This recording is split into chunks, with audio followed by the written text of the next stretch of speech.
嗨，大家好，我现在呢在淮海路上啊。刚刚呢在一家体育用品商店的楼上，有一个无印良品啊，开了一个无印良品的餐馆，跟我的女儿呢一块在这边吃了一个午饭。趁着他们现在去逛街啊买东西，我呢就到淮海路上来随意走走。胸前呢挂着一个相机啊，这样呢比较自然一些。原本呢可以手持一个相机啊，我觉得太过招摇啊，感觉有些不好意思，所以呢我还是挂一个相机在胸前啊，一边走呢到处逛逛，看见有什么好玩的呢就跟大家分享一下。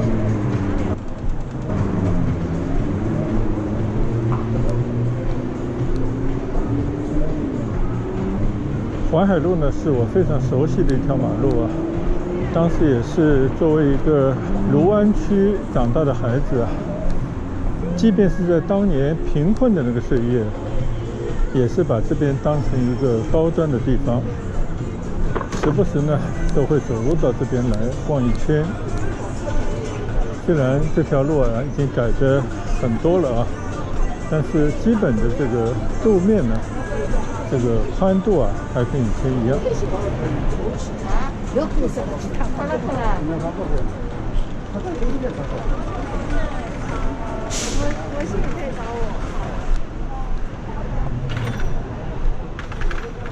看到熟悉的思南路啊，就拐到这条街上来。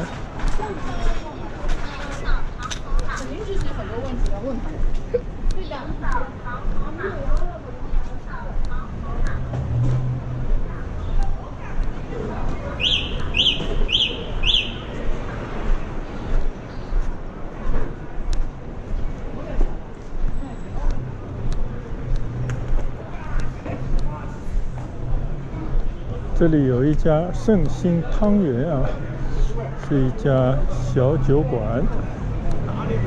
曾经呢在这边吃过它的点心啊。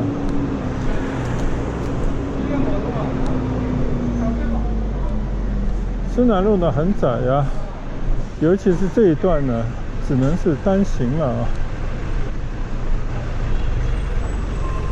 因为靠近淮海路的缘故啊，这边呢也是有很多小吃店，有些呢已经成了网红商店了啊。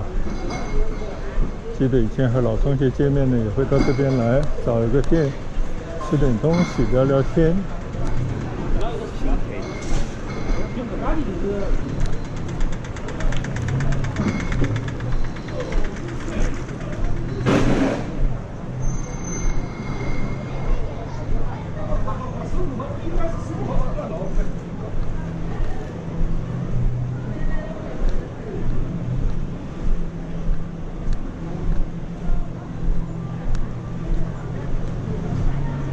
看看这些沿街的老房子啊，还保留着以前的模样。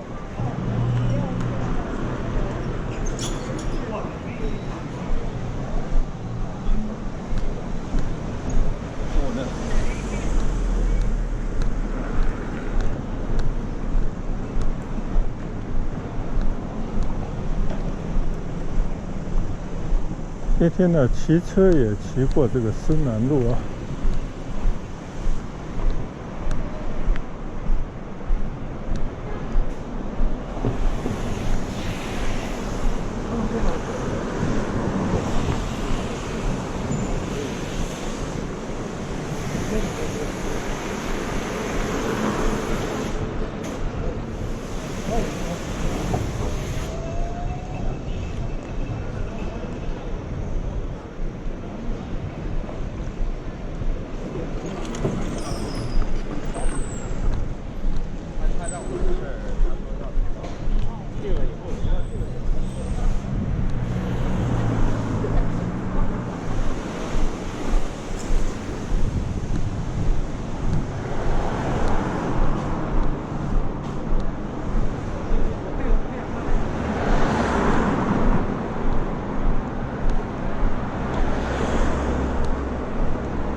这边呢，时不时就会有一些以前的豪门大宅啊，现在呢都成了优秀的历史建筑。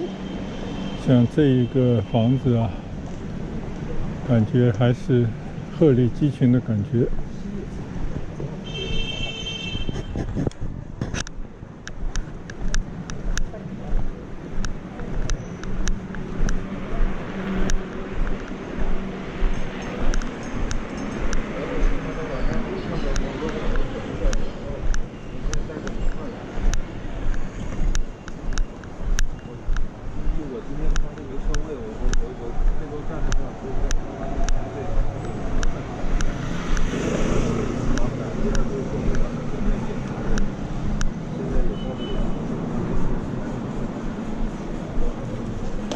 现在到了高兰路和思南路交界地方，对面有些老房子啊，很有意思。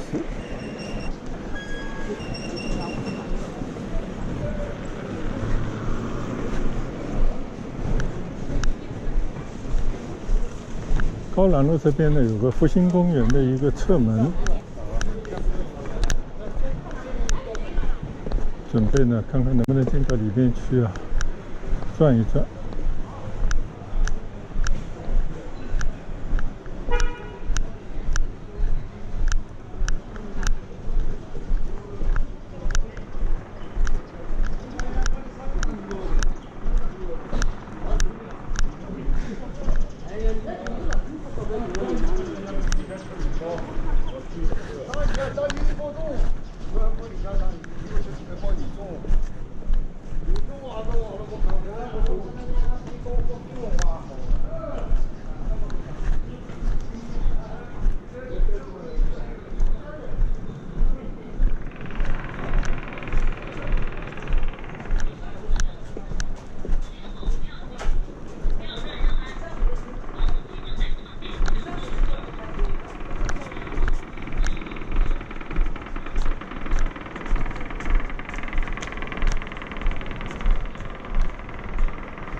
现在呢，我已经进入到这个复兴公园里面了啊。这是我们小时候离我们家最近，也是我们最爱逛的一个公园。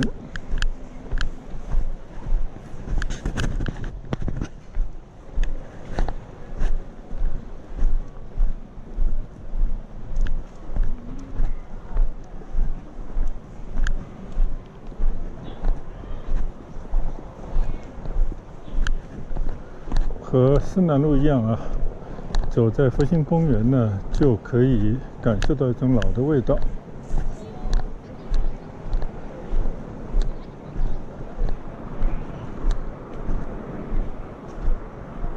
这个公园里头呢，有很多的野猫啊，喵，这里是它们的天地啊。自由自在的生活在这个公园里面，每次来都可以见到很多的猫咪。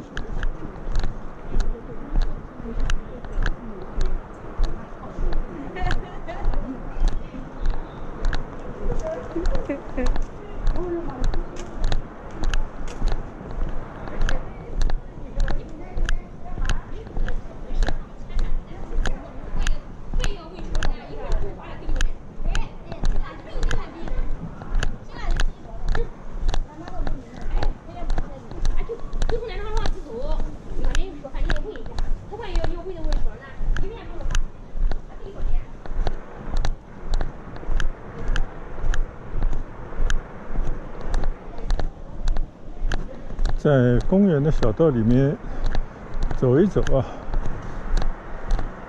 还是可以闻到很多桂花的清香。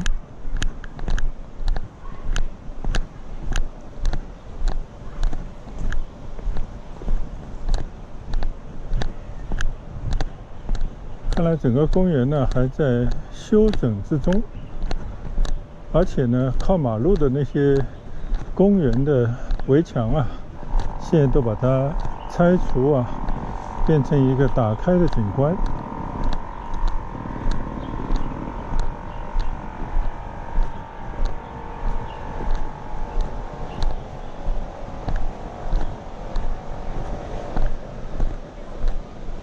眼前呢是复兴公园里面的一个水榭，一汪池塘，中间那些已经枯黄的荷叶啊，告诉你现在正处于秋天的季节。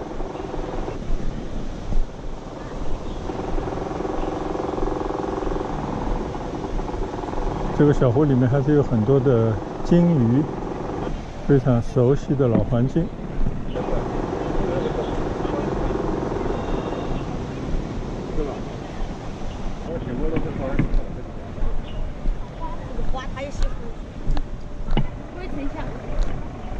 还是有不少人在这边留影。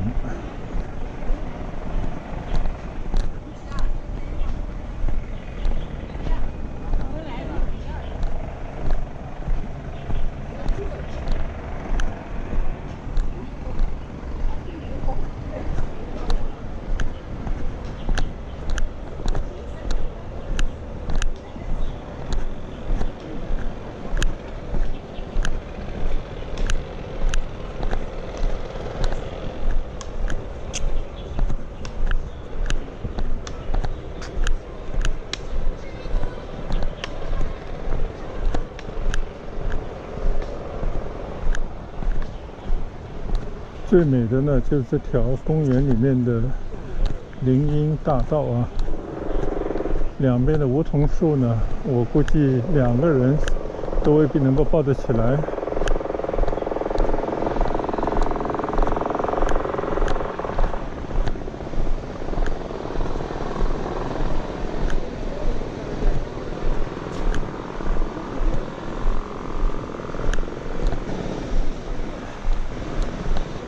走到这边呢，就可以感受到那些四四方方的法式公园的景致了啊。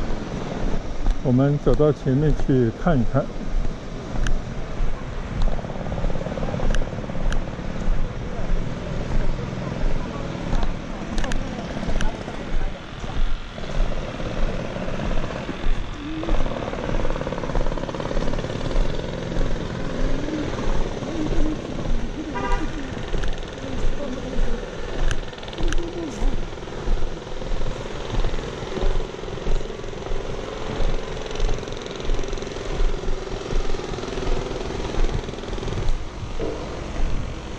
这个就是法式公园的主体广场，前面的喷泉和眼前的那些格局非常规整的对称的花园。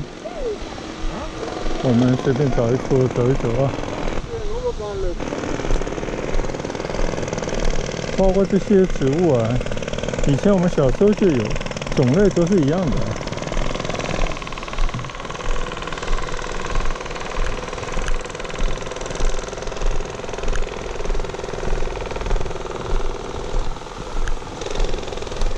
这边呢是一处非常优雅的，让大家可以在这边休闲的区域啊。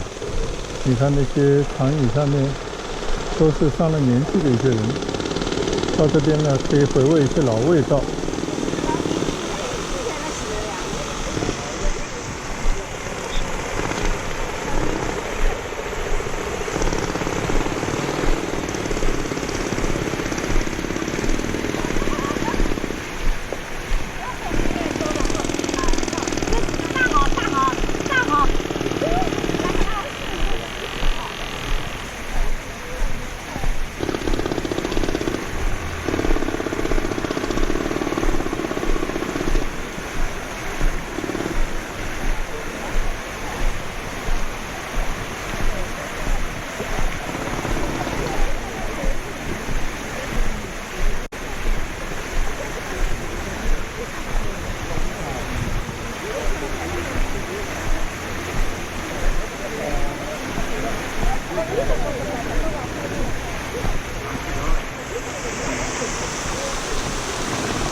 不知道什么时候啊，这边竖了马克思和恩格斯的雕像，两张外国面孔啊，改变了中国近代的命运啊。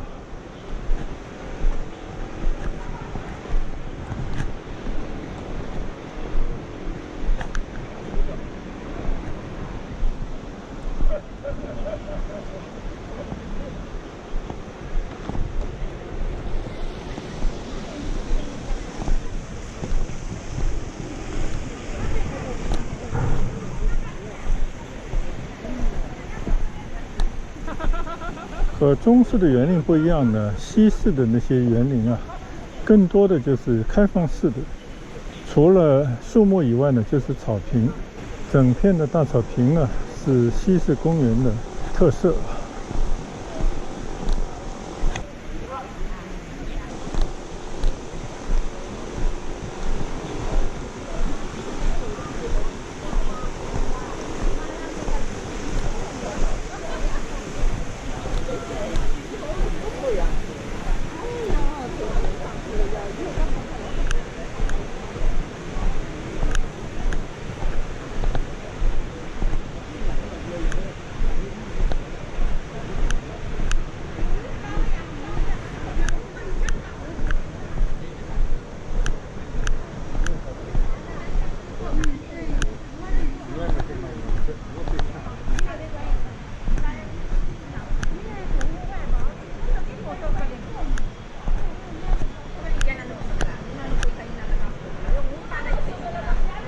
公园里头停了那么多的警车，有点煞风景啊。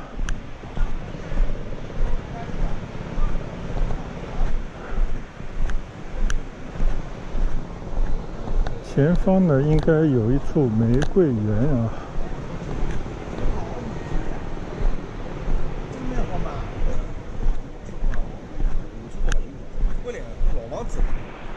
老房子嘛，现在慢慢往大起来，现在嘛今年嘛。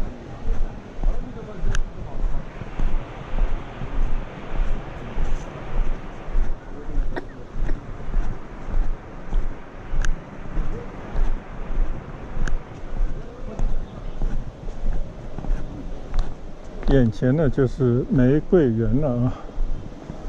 虽然是处于秋季啊，但是呢还是开了不少的玫瑰。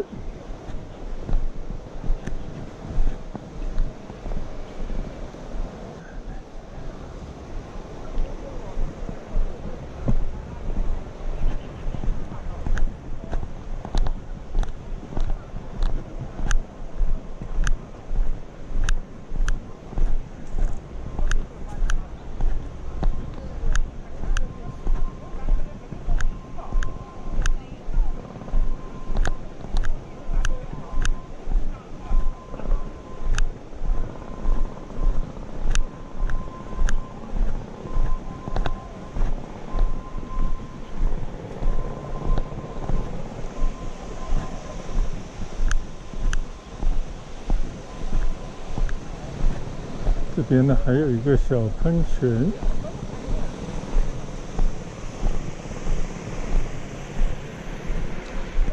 各种颜色的玫瑰啊。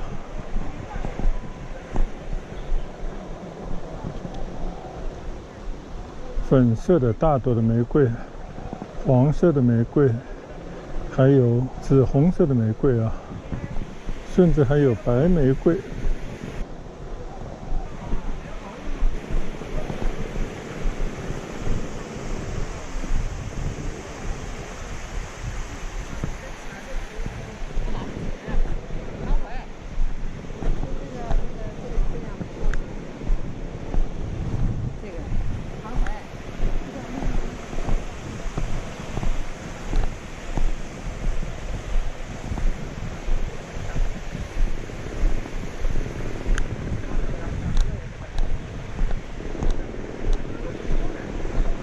剪得整整齐齐的那些冬青枝叶啊，围绕着那些玫瑰，别有一种风情。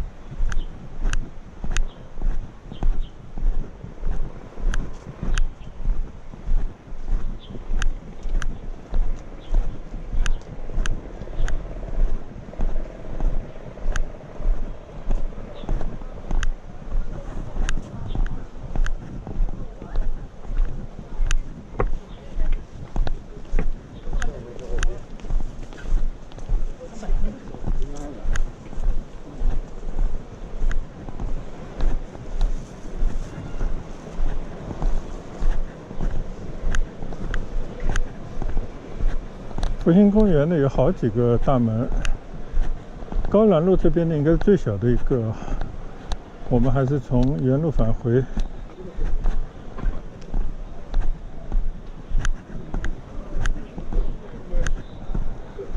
玫瑰园是个对。有啥地方？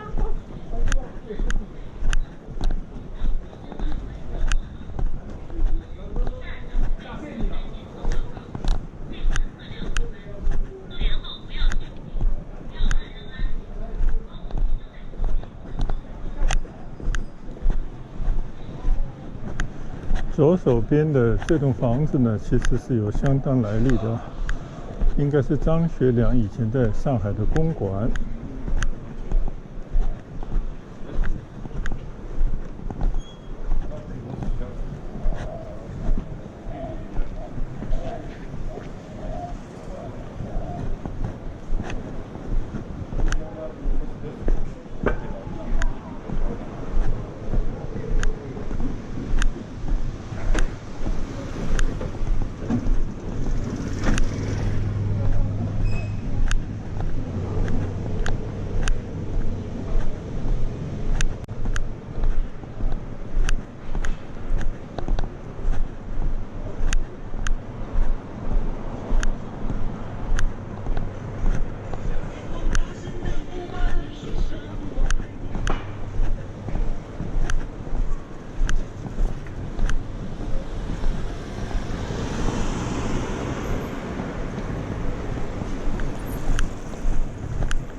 像这样的老房子啊，看到它的外墙都是用一种小的鹅卵石砌成的，也有一种味道啊。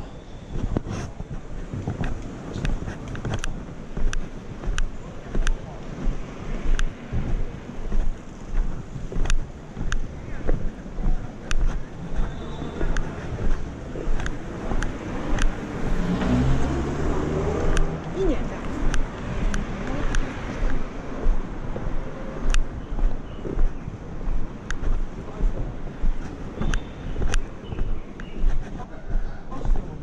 这里的房子啊，都贴着有历史文物保护点。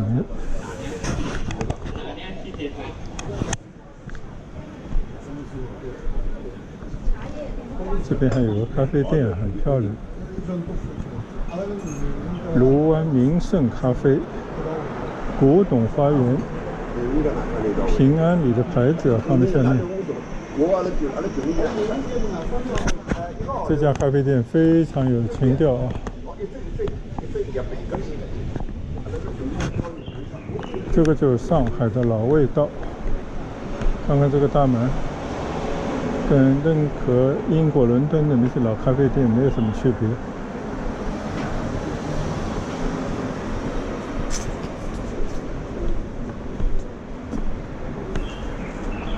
看来有不少明星啊，曾在这边啊留过影、拍过剧。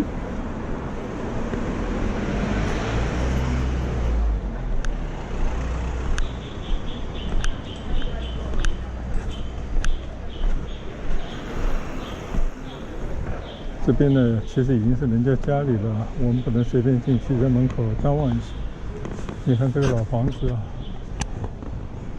，3层半，上面应该还有个天台啊。前面的大花园，想想以前就是某一家人家的庭院，现在已经面目全非了。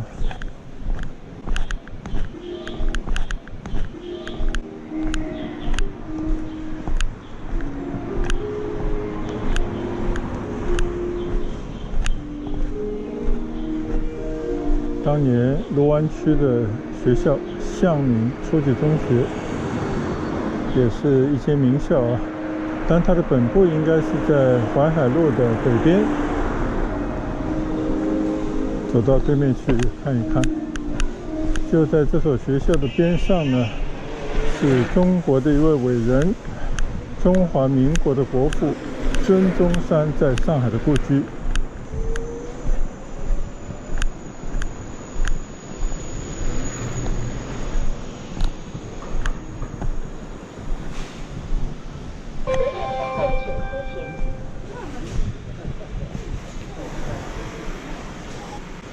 以前参观过很多次啊，今天就不进去。非常漂亮的一处故居。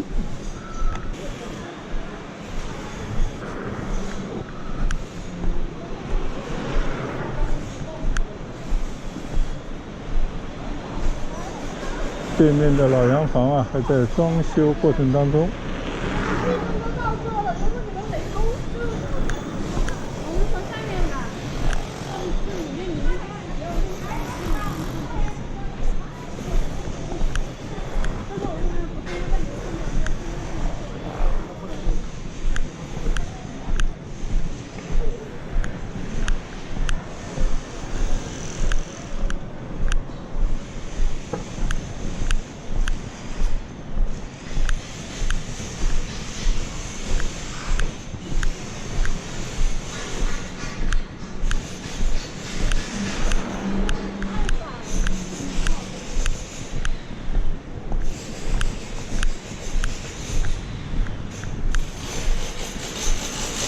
这些老建筑啊，都在维修的过程当中啊，不知道有没有置换出来。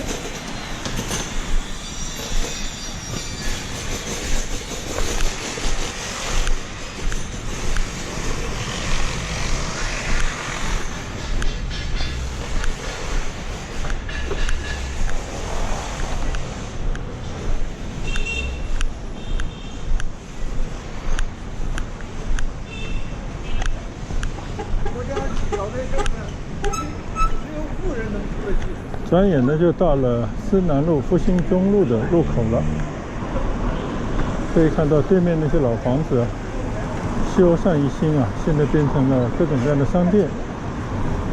眼前的呢是 Starbucks 啊，咖啡店。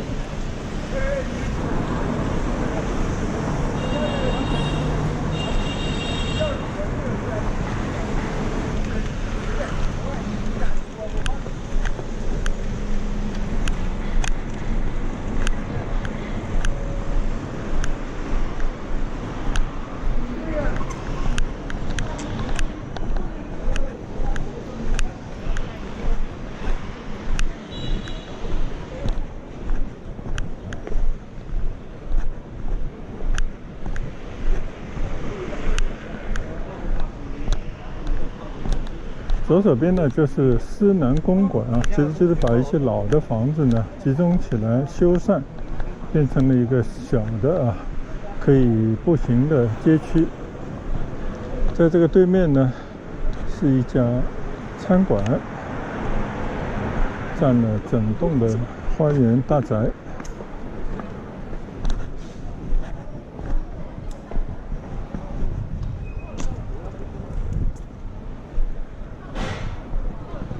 这里呢保留着很多的老房子啊，但是呢都已经改成了商业的用途，变成了餐馆。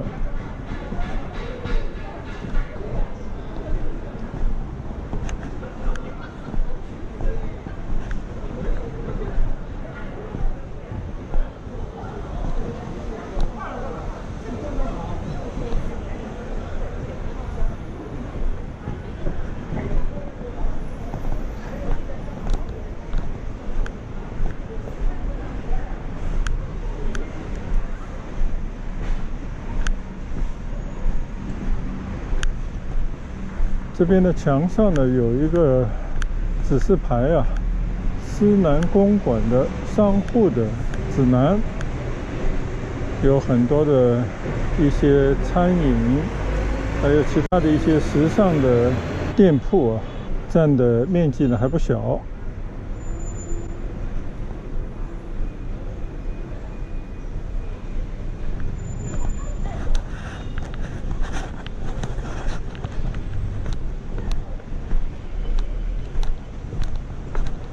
还有时间，我们就到对面的思南公馆去转一转吧。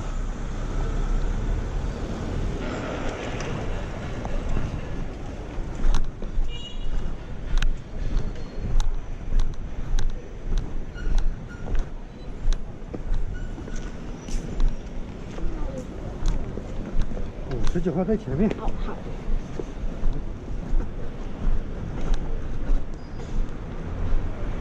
这边呢，就是以前的一些老房子啊，改建而成的一个商业的街区，基本上还是尽量保留着以前的面貌，但是呢，也赋予了很多新的元素啊。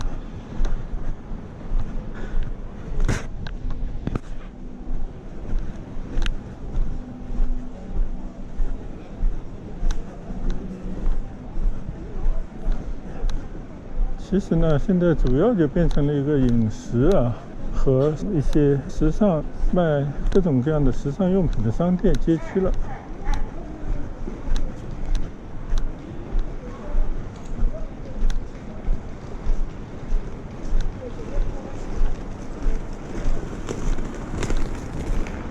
少不了呢，很多人在这边啊拍照留念。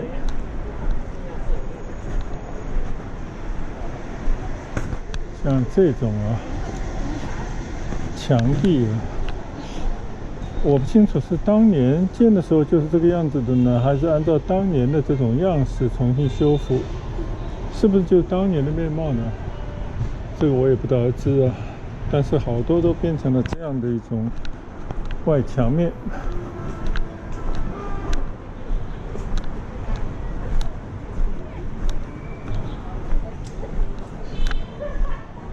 基本上都是一些餐饮店了啊，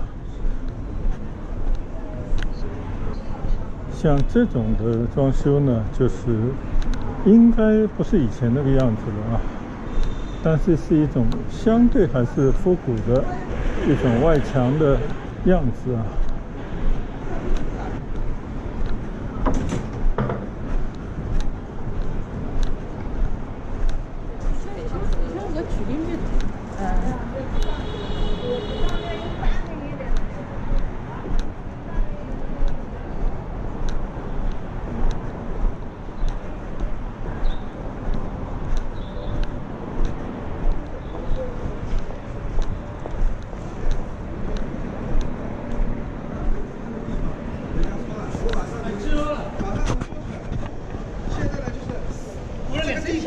不是，就是这个地方，在。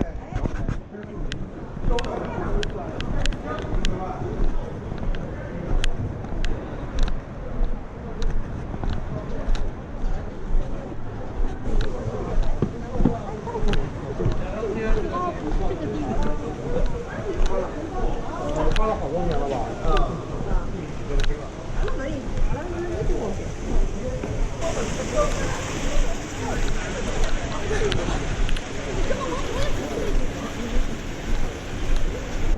上海现在这样的啊，把原来的那种旧的房子慢慢的整体的修缮以后啊，变成了这种文化街区的地方呢是越来越多了。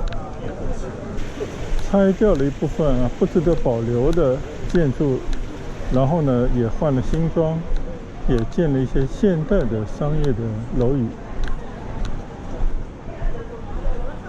这个楼特别漂亮啊。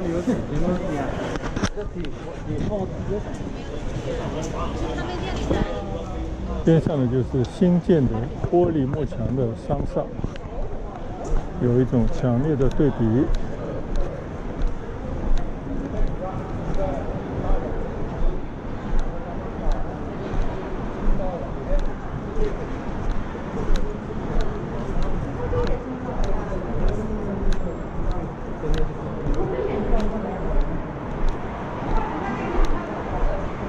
这栋楼呢非常的漂亮啊！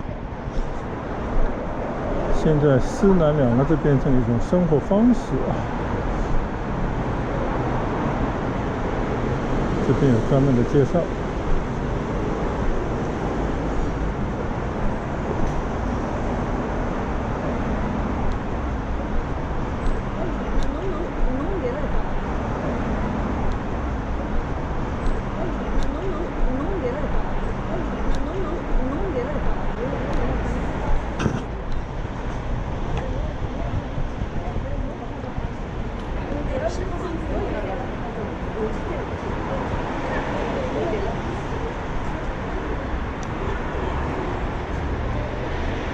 这里呢已经到了重庆南路，斜对面呢就是交大医学院了啊。好，我们往回走吧。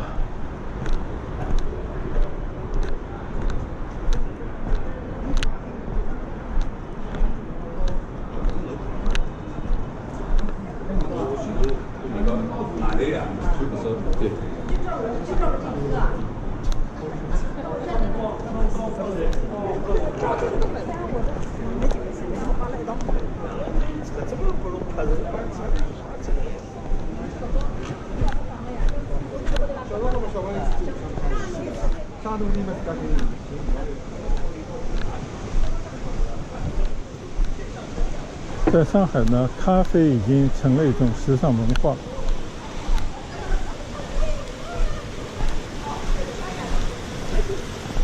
桂花树。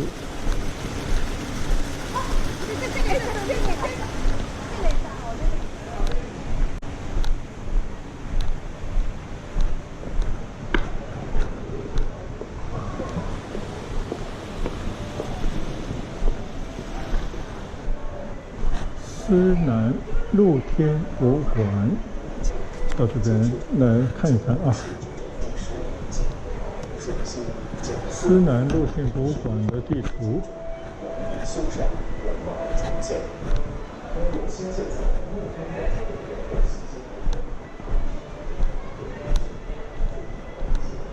上海近代历史人文博物馆。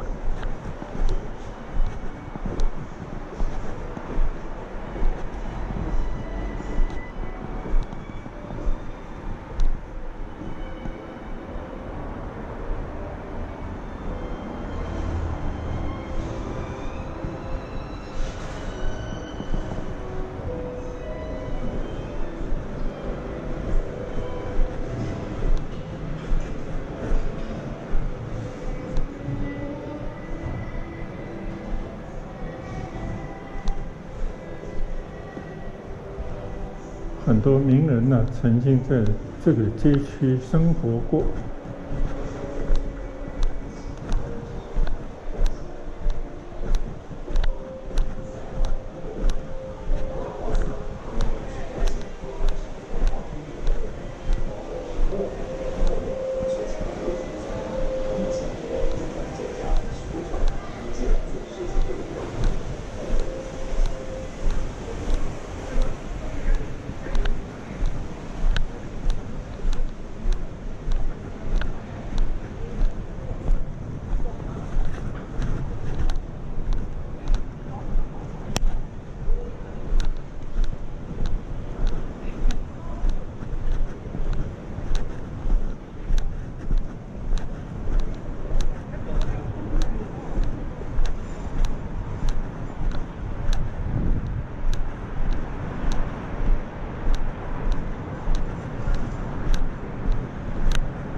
思南公馆的对面呢，就是复兴公园了啊。现在已经打开了围墙，这边呢有很多散发着芳香的桂花树。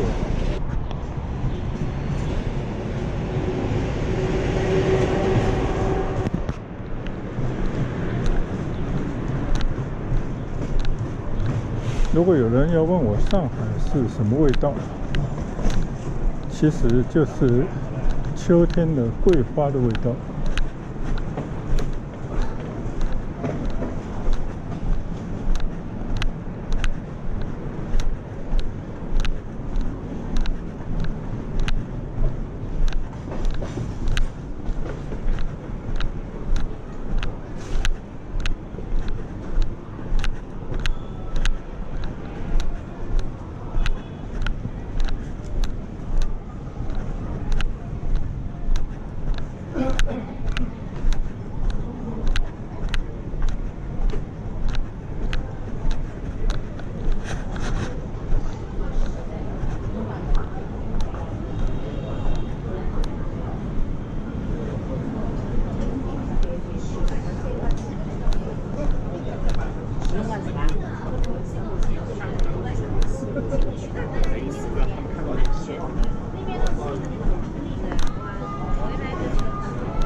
好，结束了在思南公馆的闲逛，我们再去走一段福兴中路。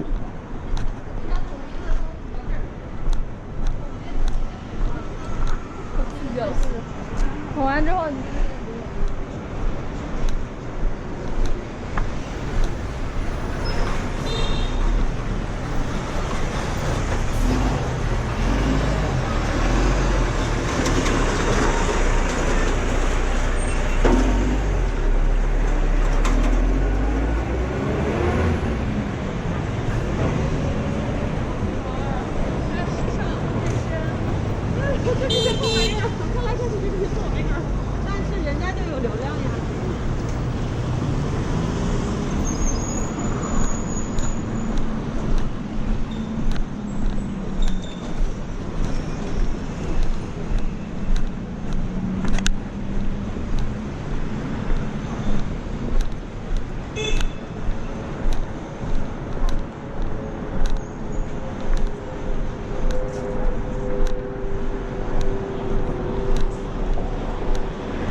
这边呢就是复兴坊啊，有同学以前家就在这里面，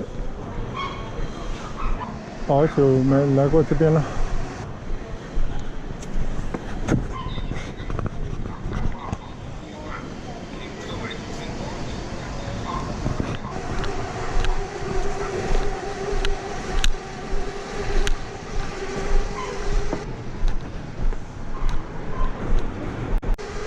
除了阵阵的花香啊，桂花的香味，上海的老味道呢，更多的是来自于这些中西合璧的老房子啊，还有透着的海派文化的味道。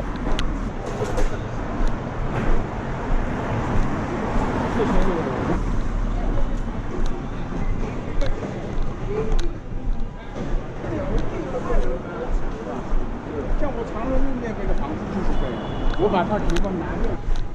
历经100多年啊，依然还能够保存的这些老房子啊，也挺不容易的。希望上海的这些老房子呢，和现代的那些街区啊，能够相互辉映，共同组成上海的一道新的风景线。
现在呢，走在了瑞金2路上。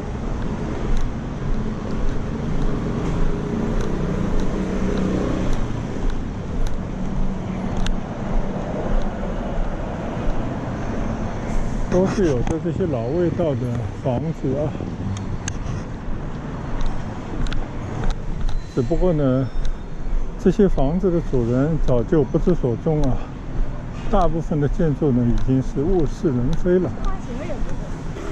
除了一些名人故居和在门口啊墙上钉着的一些历史文化建筑的牌子啊，还保留着以前的些许记忆。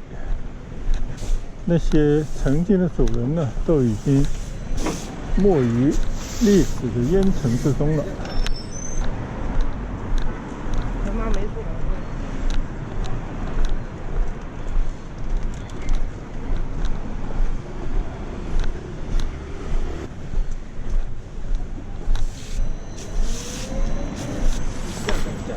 量大。又回到了高兰路啊。往右走呢，就是孙中山的故居。因为有这样的国家级的名人的故居在这边，所以这边的街区呢，得以基本完好的保留了下来。但是这些老的街区啊，要让它恢复历史的原貌，同时呢，又要焕发新时代的青春呢，并不是一件容易的事。任重道远。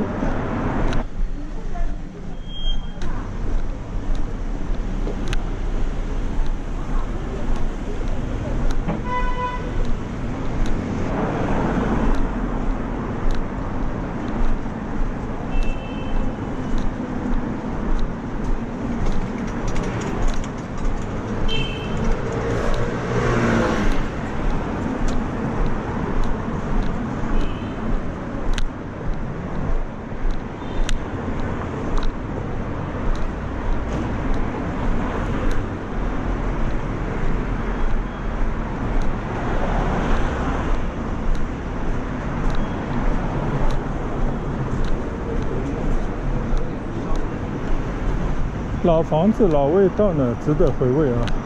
但是最真实的生活呢，还是这些老街道两边的这些店铺和进进出出的那些普通的居民。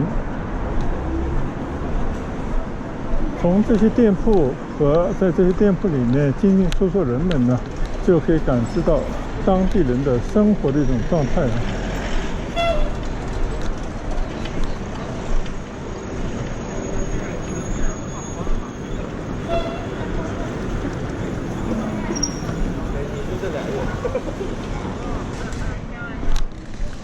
走过南昌路啊，前方就是淮海路了。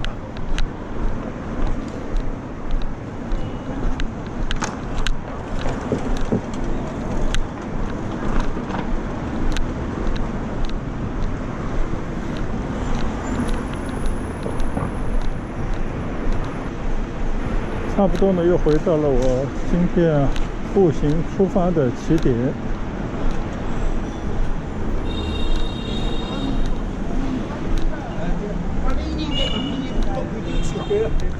这大理针呢？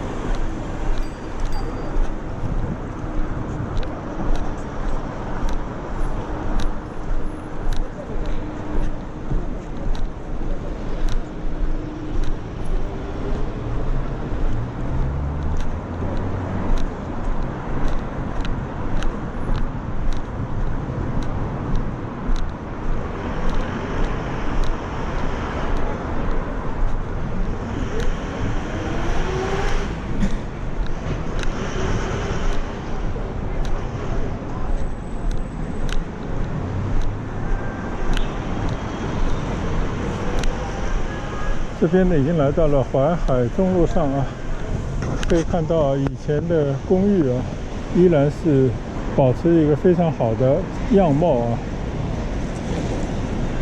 对面呢，已经变成了新的商厦了。